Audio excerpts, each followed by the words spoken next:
Bonjour, j'avais envie de vous parler aujourd'hui d'une vieille variété de petits fruits rouges qui est tombée complètement en désuétude depuis à peu près 100-150 ans.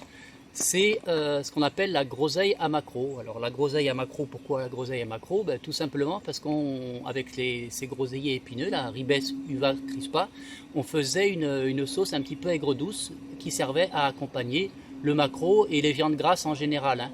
Les Anglais qui sont toujours des gros fans de groseille à maquereau, eux l'ont appelé gooseberry. Gooseberry, la baie des oies, parce qu'ils accompagnaient les viandes grasses avec et les oies. Et donc pour la petite histoire, au 19e siècle, hein, vers 1800-1850, en Angleterre, ils avaient monté des Gooseberry Club, c'est-à-dire qu'ils faisaient des concours, mais c'est très aristocrate, hein, des concours de celui qui aurait le fruit de meilleure qualité, le plus gros fruit, jusqu'à je crois 40-50 grammes, donc ils avaient atteint des fruits de pratiquement 2 cm et demi. Voilà, ça c'est pour le côté historique. Après, c'est quand même une plante qui est très intéressante. Déjà, elle est complètement auto-fertile. Donc, il n'y a pas besoin de pollinisation croisée, de mâles, de femelles. Vous pouvez la planter dans votre jardin. L'envergure, c'est à peu près 1 mètre par 1 mètre. En général, les groseilles à maquereau sont épineuses. Alors, là, on a la variété, c'est Invicta, je crois. Hein. Ah, je ne l'ai plus en tête. Alors, il y a des variétés épineuses, comme Invicta, je crois. Et puis, des variétés sans épines, comme Fridonia et Captivator. Alors, Captivator, c'est une rouge. Hein. Il y a donc aussi des fruits de couleur jaune, vert, rose et allant jusqu'au rouge presque noir. Moi j'ai tendance à conseiller pour le sud-ouest, donc Montauban, tout le sud-ouest et encore plus le sud, la variété Captivator, qui est une variété qui donne bien et surtout qui est peu demandeuse en froid. Donc elle résiste assez bien aux chaleurs estivales qu'on a dans tout le sud de la France et malheureusement de plus en plus fréquemment chaque année. Donc réservé plutôt pour le sud, la variété Captivator est très très bien.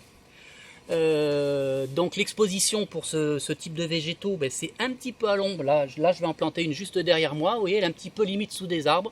Je fais quand même attention qu'il n'y ait pas le système racinaire des arbres qui soit trop près de la plante. Mais c'est vraiment un petit fruit qu'on peut mettre pas mal à l'ombre et qui va bien se débrouiller à l'ombre.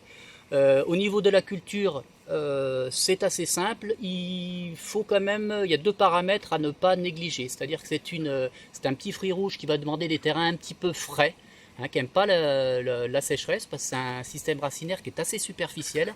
Donc il faut quand même bien les arroser l'été. Et puis vraiment, dans tout le sud de la France, comme je viens de le dire, à l'ombre l'après-midi. Voilà. En ce qui concerne les grenouilles qui gueulent. Taisez-vous. En ce qui concerne la taille, c'est assez simple. Au bout de 2-3 ans, vous allez avoir des vieux bois qui vont arriver un petit peu sur le centre. Et vous coupez à ras ces vieux bois pour pouvoir avoir toujours de la branche fraîche et juvénile qui va vous donner pas mal de fruits. En ce qui concerne les fruits, sur un pied adulte, on peut compter entre 1,5 kg jusqu'à 3 kg dans des terrains vraiment alluvionneux et de très très bonne qualité. Misez sur à peu près 1 kg pour votre groseille à maquereau. Voilà. Après, au niveau, c'est quand même aussi un fruit santé qui est intéressant. C'est très riche en fer, en calcium, en manganèse. Au niveau des vitamines, vitamine A, B et la fameuse vitamine C qui est très importante pour le corps humain. Donc très très riche en vitamines. Donc encore une fois, c'est un petit fruit santé qui est intéressant. Et puis une dernière chose, c'est aussi intéressant pour la récolte puisqu'il y a des variétés qui sont très précoce, donc on va commencer à ramasser les premiers fruits vers la fin juin. Il y a Greenfinch qui est une variété précoce et Winam's Industry aussi. Voilà, Greenfinch et Winam's Industry, j'ai révisé un petit peu mes notes parce que je ne m'en souvenais plus, qui sont des variétés précoces. Après vous avez Captivator et Invicta qui sont des variétés de mi-saison, donc récolte mi-juillet. Et puis Fridonia qui est une variété sans épines, qui se récolte, elle, vers la fin juillet. Voilà, donc en ce qui concerne la groseille à maquereau. Et puis maintenant, la plantation. C'est assez simple. Hein, on va mettre un petit peu de terreau. Voilà, un petit peu de terreau au fond du trou. On peut aussi le mélanger avec votre terre.